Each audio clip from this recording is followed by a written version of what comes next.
run away from your aunt's house, and they catch you. A month later, put you in placement. Yeah. Yeah, I had to go back. How they catch up to you? I had got caught selling. I had got caught trapping. You caught a case. Yeah. Not really a case because I was a kid, but like they had booked me, called my parents, but I had to go to placement because I already had like placement history. So I couldn't go back to school. Wow.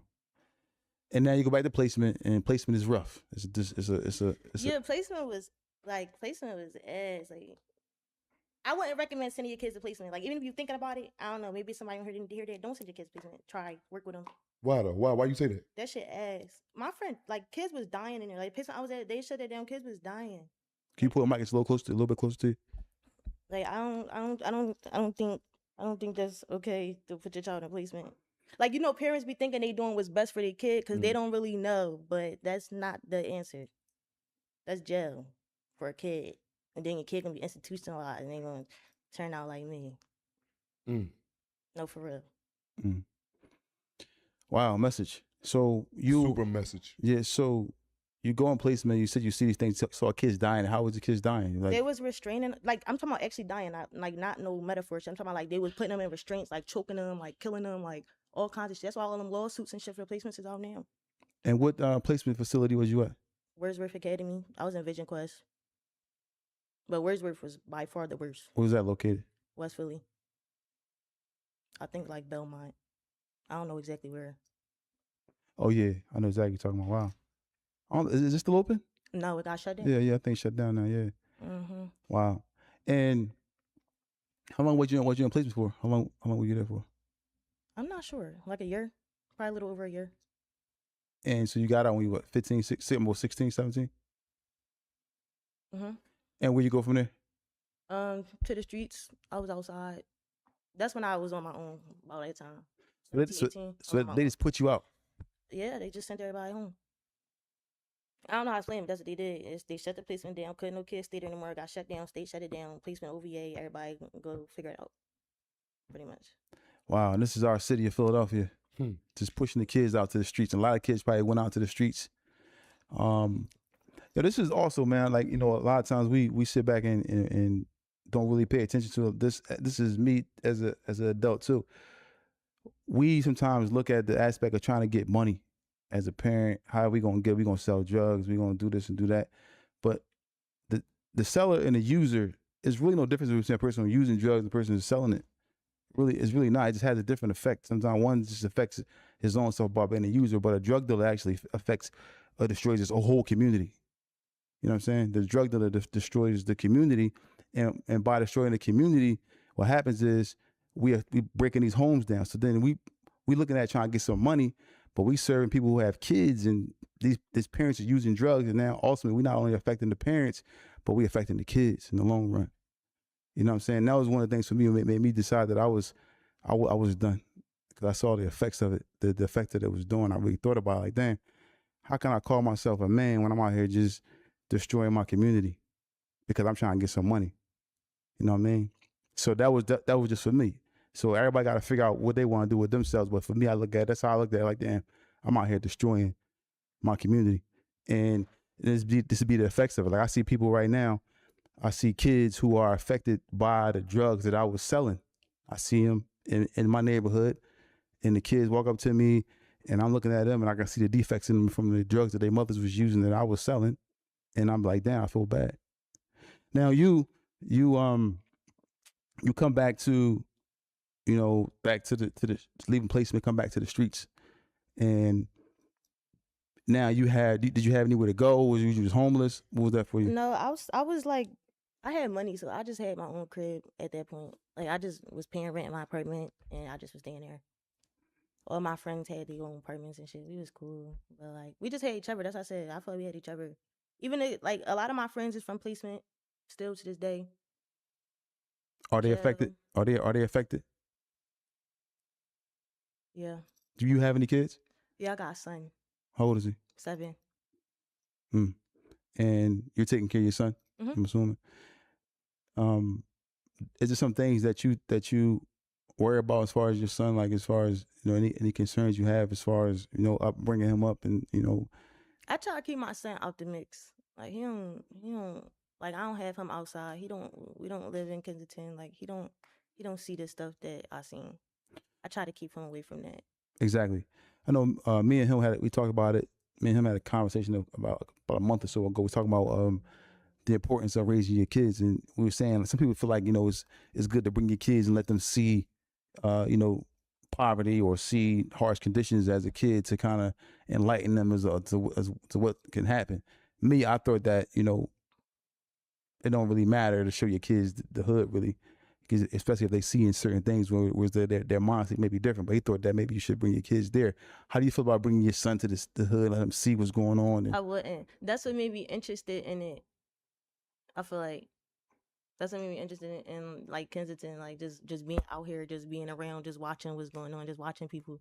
I feel like you a product of your environment. That's a true statement.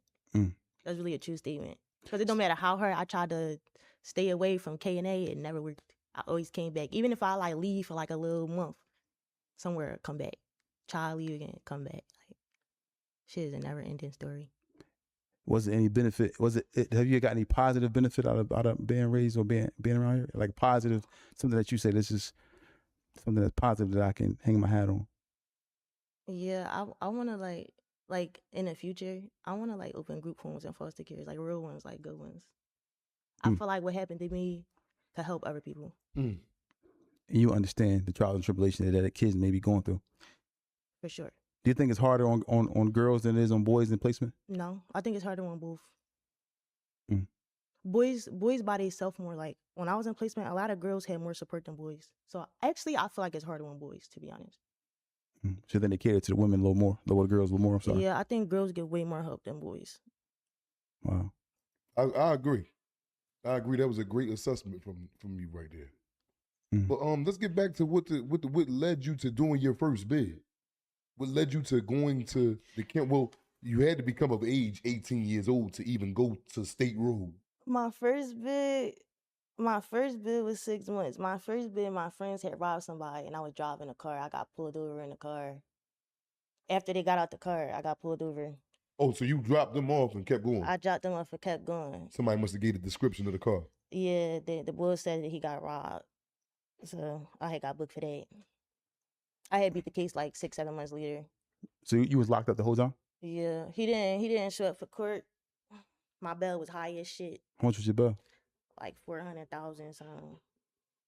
Did they book the guys too that was there? No, I'm the only one that got court. I had dropped them off. I was still in the car. And he said that you did it. No, the guy didn't say I did it. He said he didn't come to court. But he had to say that but he said he got robbed, and he told the description of the car. So when I was driving, they grabbed me. They got me.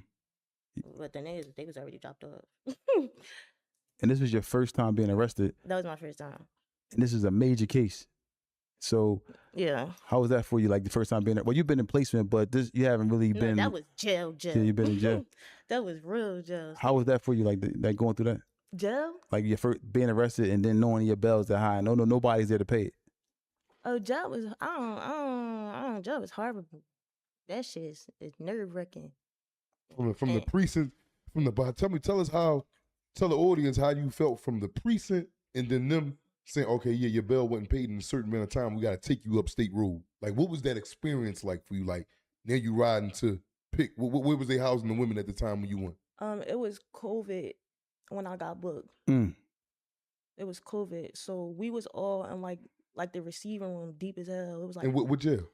RCF. Okay, RCF. That's when they still had the women. Because I heard the women ain't in RCF no more. They moved them. I don't know. No, the girls were still in RCF. Okay. Yeah, we were still in RCF. We didn't go to pick yet. Okay. That was like a year or two before that. Was you nervous? Yeah. Why you was nervous? From the stories that you heard? Yeah.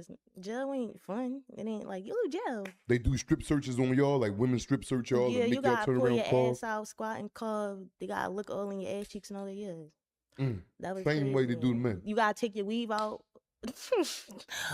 You hated that. No, I don't wear weave. All right. But bitches in jail was hit. I ain't gonna lie. You don't want to be in jail. Like, you want to look good. I'm used to looking cute, so jail was not for me. That was horrible. You be in there just looking crazy. Right. No, for real. Like bad. Like you could tell you in jail. Like it just the whole The smell and that everything. atmosphere just different. Like yes, like everything's just different. You just know like you're not supposed to be there. It's terrible. Yeah, jail is horrible. So you in jail. All right. You get this high behind bail. Did you get a lawyer or did you have a PD? No, he didn't show up to court. I had a PD. My first case, I had a PD. I ain't gonna lie, but the nigga wasn't showing up to court, so it wasn't no point. They in doing did it. 3 times and Yeah, threw he it didn't out. show up. He didn't show up like 3-4 times. Wow. But now you in there. Was anybody sending any commissary or? I was cool in the jails. I had like a lot of family and friends support in the jail. I was cool. Wow. So he don't come to court. They let you out. Well, listen. But let's go back to the jail thing. Like the banned in jail, banned inside. Never been there before. Serving 7, 8 months in there. Yeah, I was doing 7 months at a time. And not experiencing that before, and then going through that. What was the hardest adjustment you had to make as far as being in there? In jail? Yeah, what was the biggest adjustment for you? Like something you said that you. What the hell?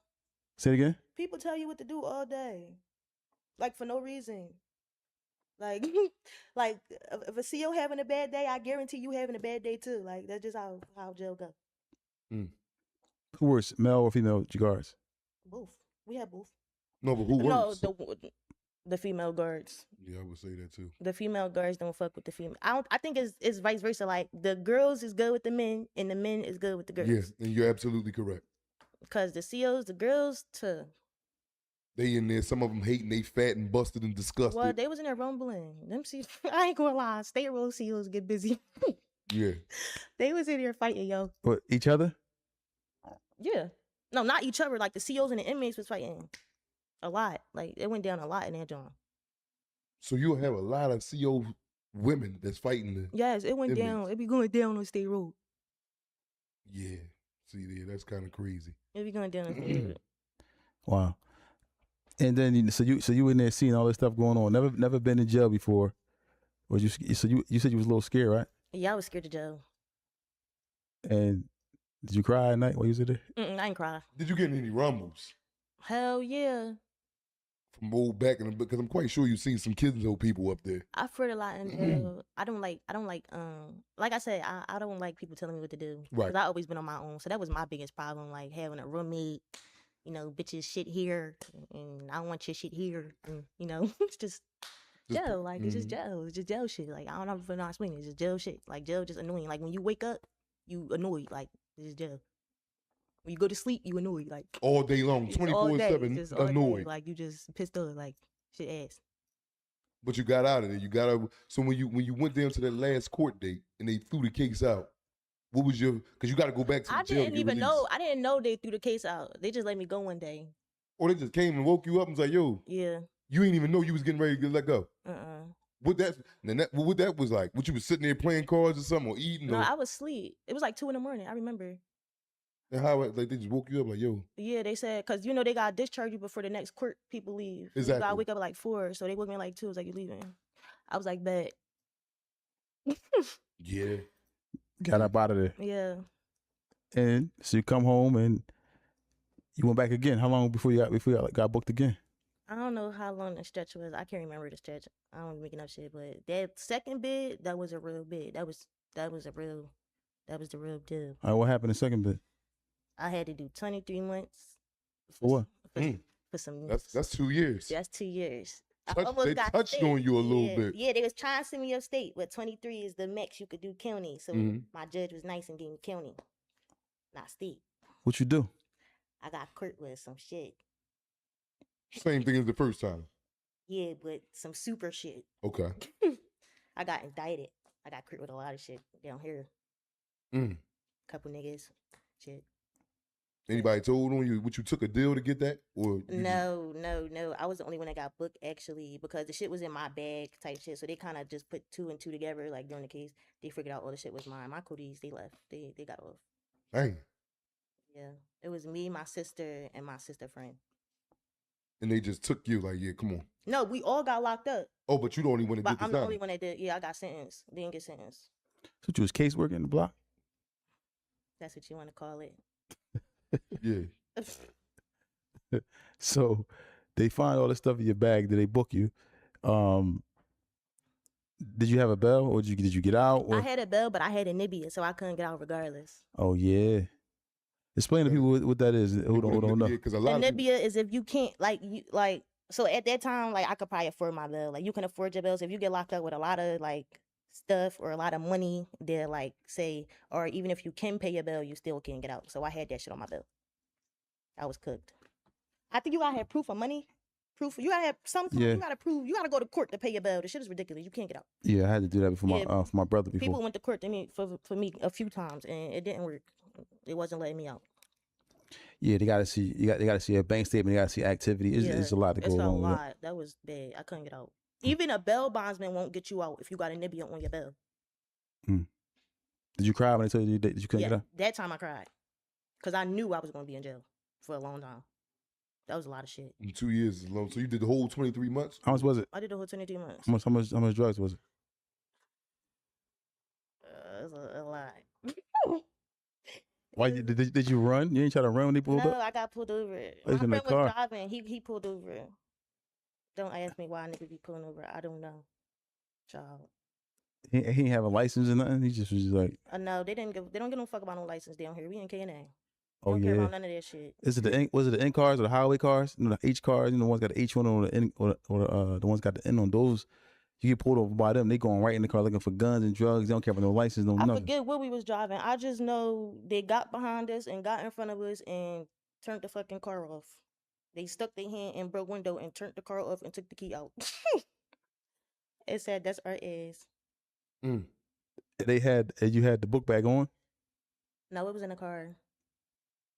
So how they put it on you? Why everybody just saying be quiet?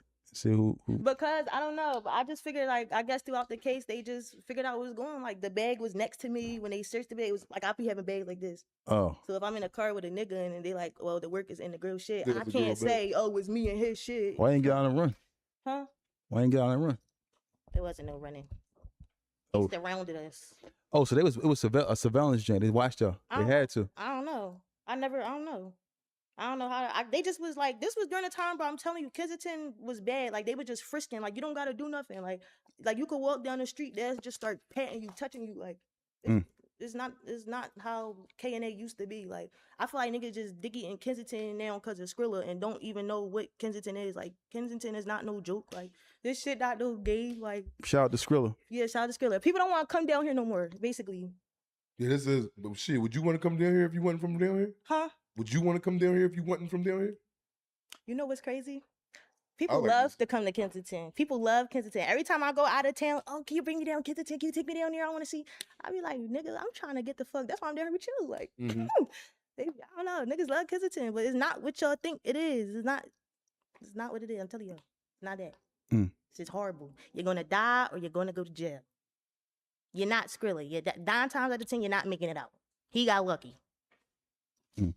So you real shit. So you had a Nebia hearing and you wasn't getting out. So now you had to sit and go to trial for these drugs, right? Yeah. Did I have a trial? No, I took a deal. I took a plea deal. I took the 23-month deal. I didn't go to trial. Did you have a lawyer? I had a lawyer at that time. Who's your lawyer at the time? Zach Goldstein. Okay. He a beast. I recommend Zach. Because I was supposed to go upstate and I didn't. That was a beat. That was a win. All right, so you get the 23 months in the county. You said that was the hardest bit of your life. Yeah, that shit was rough. It was during COVID. Like it was rough. So you locked down all the time. Locked down. We never came out, but we probably came out for an hour a day out that whole 2 years. Like seriously. Damn. No, for real. Like no bullshit. Then everybody was sick. Like. Did you cry this time? I cried a couple times. When I missed my son, I cried. I ain't gonna lie. Like when I think of my son and like people send me pictures and shit, I start crying. But and you know you can't get out. Yeah, it's cool though. I know I ain't killed nobody, so I'd have been home. So, how old was your son at the time when you did that 2 years? 4. Oh, this recent then? No, he's 7. I'm saying it's like a recent. This was 2020. You just got out. You just got out recently. I've been home for like 2 years. No, almost. Wait, that's what I'm saying. Like it's just like a recent case. Wow. Sort of recent, yeah, kind of. So you sometimes when you in jail or you're away, your kids